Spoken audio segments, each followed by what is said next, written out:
So first question is, what amplifier should I use with my Dynaudio speakers?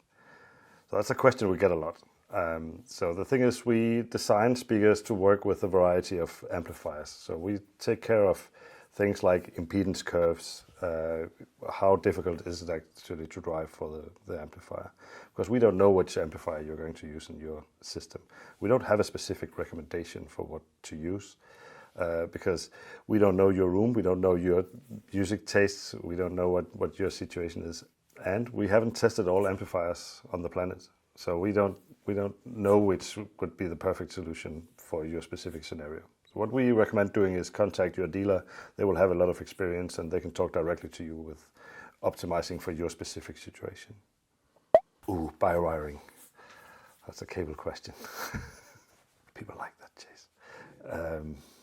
Okay, in Dynaudio's opinion, does bi-wiring present a noticeable improvement?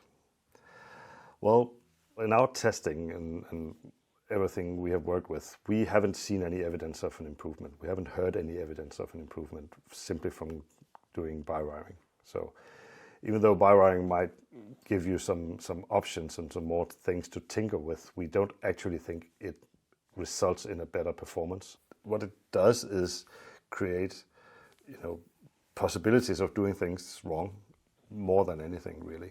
So we don't see the benefit, and there's a risk of messing things up instead. If you want to experiment with different types of cables, so one cable for the tweeter, one cable for the woofer, now you're trying to balance different properties in different cables to the loudspeaker, and maybe you want to balance the properties of the speaker cable going to the woofers with the ones going to the tweeters. But that balance, if you're trying to balance that out, that's really affecting the sound of the speaker. You're trying to affect the tuning that we did with the loudspeaker. So yeah, it doesn't make sense. Sorry.